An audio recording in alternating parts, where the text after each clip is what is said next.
Hi everybody, we are continuing our discussion of the systems in canonical ensemble.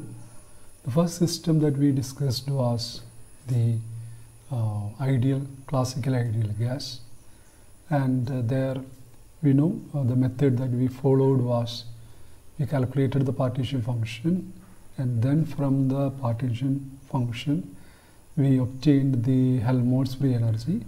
And once Helmholtz free energy is with us, various other thermodynamic properties of the system can be determined. So that we saw in the problem of classical ideal gas. Now we are considering a system of harmonic oscillators. Okay, we are considering a system of harmonic oscillators. We analyze the system in the classical as well as the quantum mechanical case. So here we have a system of harmonic oscillators. So there are capital N number of harmonic oscillators. Their Hamiltonian are given by sigma equal to 1 to n half m omega square qi square plus half 1 by 2 m pi square. This is the kinetic energy and this is the potential energy. So the Hamiltonian is simply sum of the Hamiltonians of or energies of the individual harmonic oscillators, because we assume that the harmonic oscillators are not interacting with each other. So there is no interaction between the harmonic oscillators. They are totally independent. So the total Hamiltonian of the system is simply the sum of the individual energies of the harmonic oscillators. So Hamiltonian is with us, and in this case, if there is no interaction between the oscillators, the particles of the system, we know the evaluation of partition function is much simplified, because we have seen in the case of classical ideal gas that Q and Vt, the partition function of the system, is Q1 Vt to the power n. Q1 Vt is the single particle partition function to the power n over n factorial. So Q1 to the power n, single partition function to the power n, the number of particles in the system. That is because the particles are not interacting with each other. And the n factorial in the denominator, which is actually the Gibbs factor, that comes from the consideration of indistinguishability. The particles are indistinguishable, and that was the case in the case of classical ideal gas. There the particles are non-interacting and they are indistinguishable. So we just divide it by n factorial, q1 to the power n by n factorial. Here the oscillators are non-interacting, so the partition function is single particle or single oscillator partition function to the power n, and we don't need n factorial here because we assume that the harmonic oscillators are distinguishable. Okay, we can distinguish the harmonic oscillators. So the Gibbs factor n factorial is not here. We are not using n factorial here. So in the process of calculating the partition function, we first obtain the single oscillator partition function. So we just write the single oscillator partition function q1 beta, which is minus infinity to plus infinity, here also minus infinity to plus infinity, dq dp. Okay, we are just considering single oscillator and it is in one dimension. So we have only one position coordinate q and one momentum coordinate p. So dq dp, since we are considering this in one dimension, we divide it by h. Okay, so here we have e to the power minus beta, and this is the Hamiltonian of a single oscillator. Okay, so we are integrating this here we have minus infinity to plus infinity half m omega square q square dq. Same way, minus infinity plus infinity e to the power minus beta p square by 2m in the integration with respect to p. So this is what we have here, and we are using this standard result, minus infinity to plus infinity exponential minus ax square dx is root pi by a. Okay, so we are using this result here. These two integrals are of this form. They are of this form. So we get 1 by h. This thing will become what? Root. Okay, root. This a is beta m omega square by 2. So root 2 pi beta m omega square, and when we integrate this one, we will get root 2 m pi by beta. So we will be finally getting this 2 pi h beta omega, which is kt over h cut h by 2 pi is h cut omega. So this is the single particle or single oscillator partition function, which is simply kt over h cut omega, a very simple expression. And now we want to have the partition function of n oscillator system, which is qn beta, n beta, which is q1 beta to the power n. I earlier explained why we are not using n factorial here, while we use n factorial in the case of classical ideal gas. So this is simply the nth power of q1 beta, which is kt over h cut omega to the power n. Now the Helmholtz free energy A, which is minus kt log qn. Qn is this, so this will be simply nkt. For qn I am substituting this, so this will be minus nkt h cut omega by kt. And to accommodate for the negative sign, I just invert this, so I have nkt log h cut omega over kt. So this is Helmholtz free energy.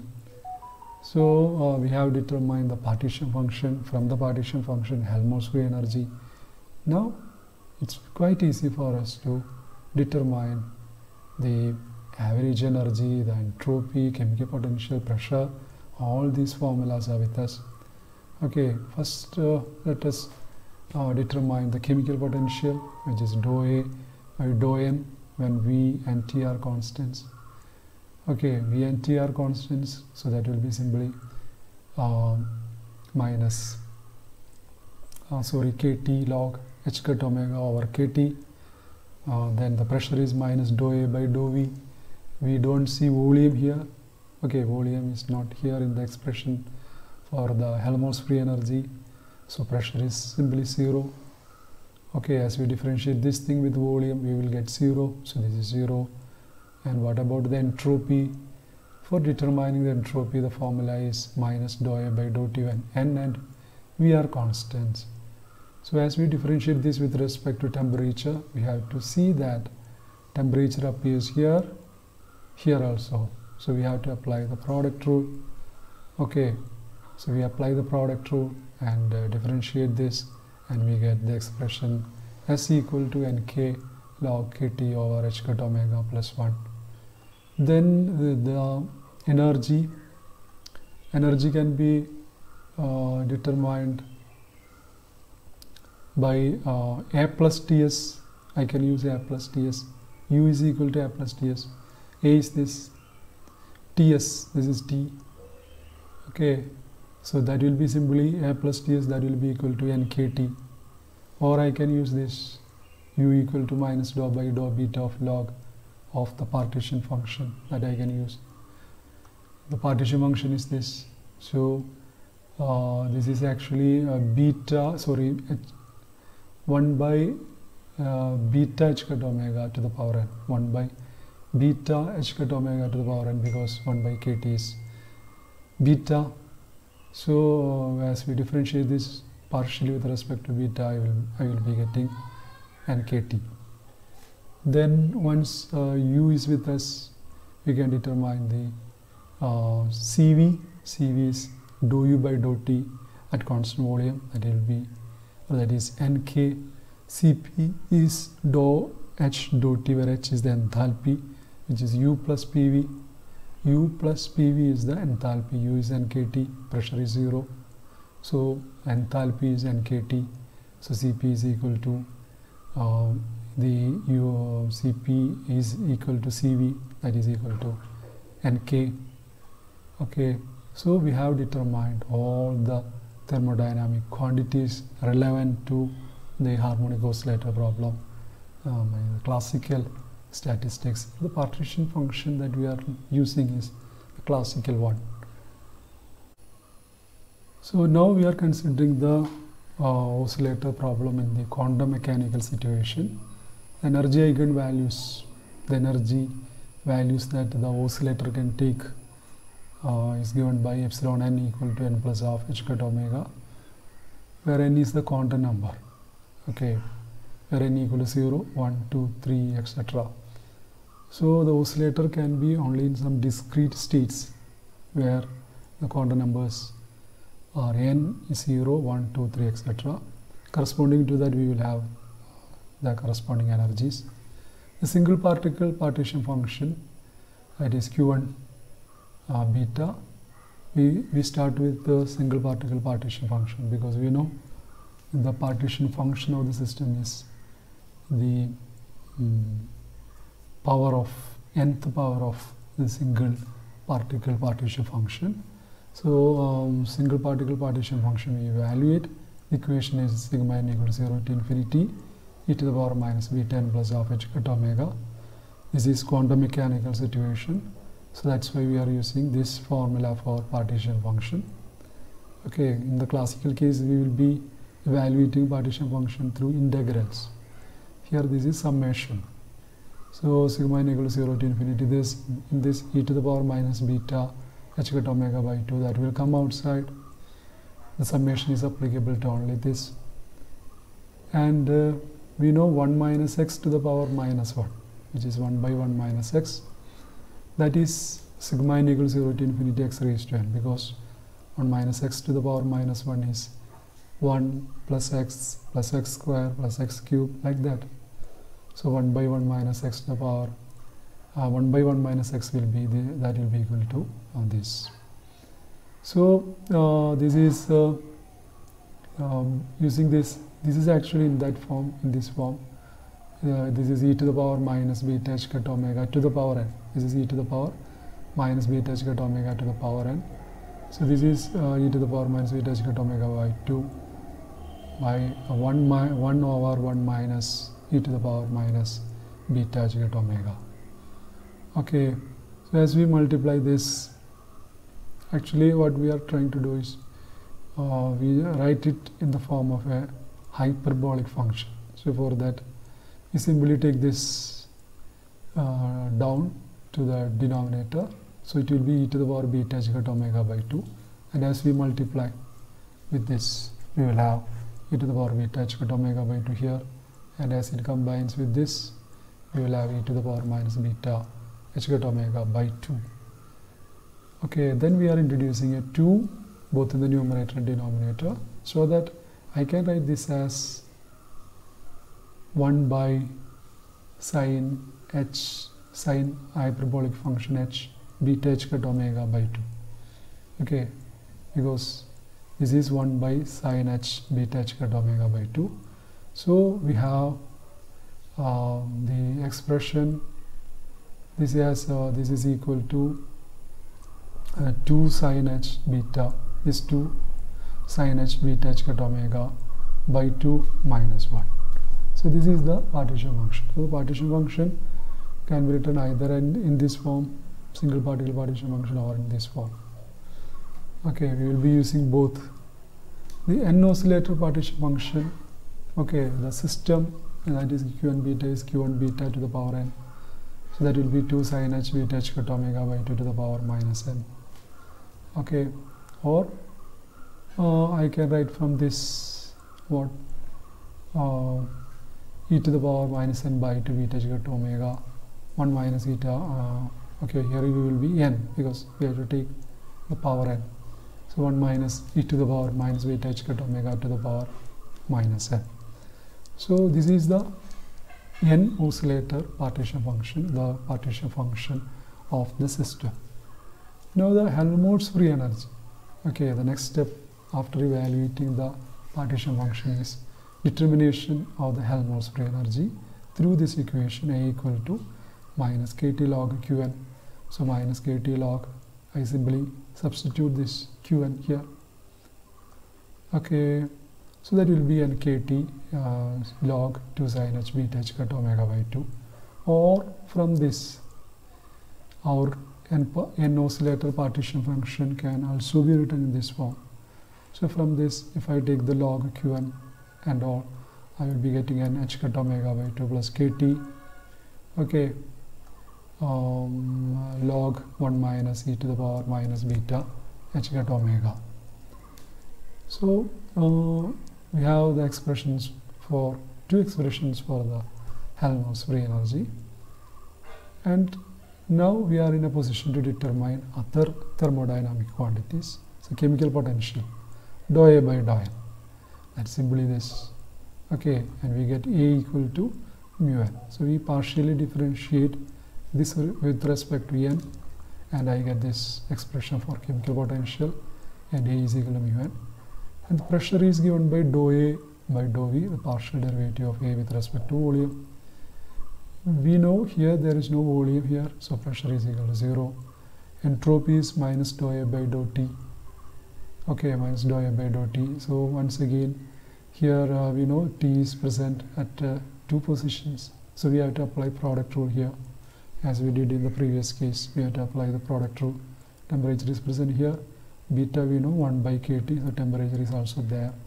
So we have to apply the product rule. So we apply the product rule, and we get this expression for the entropy. Okay, Nk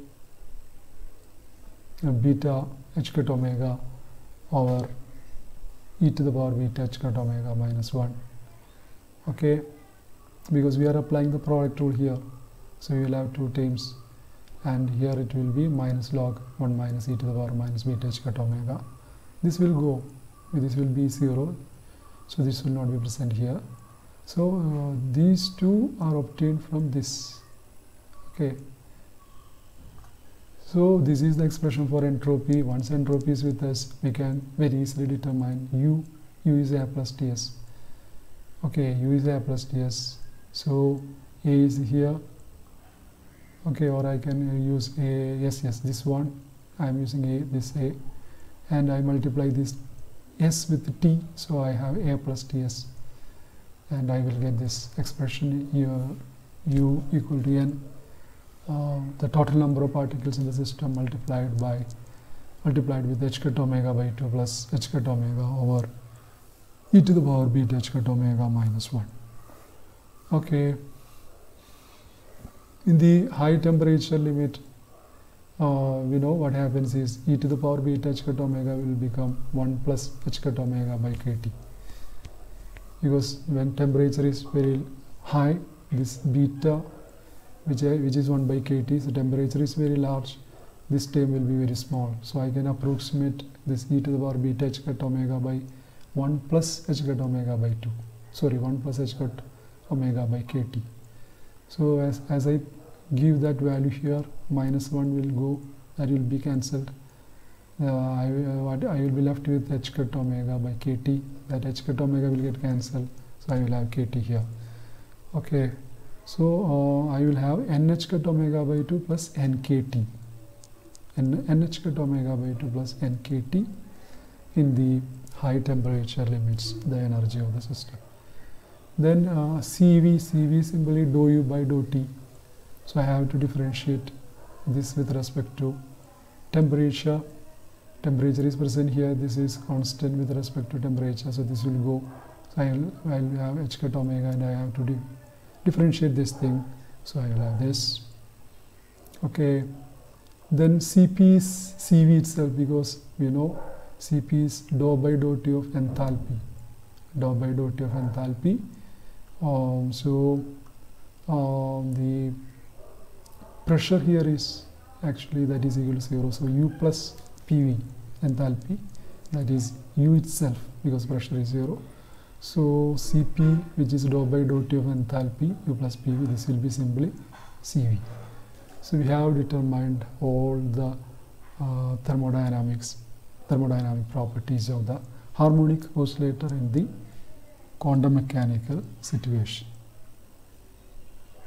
So we analyzed the harmonic oscillator problem, the system of harmonic oscillator problem in classical situation and in the quantum mechanical situation.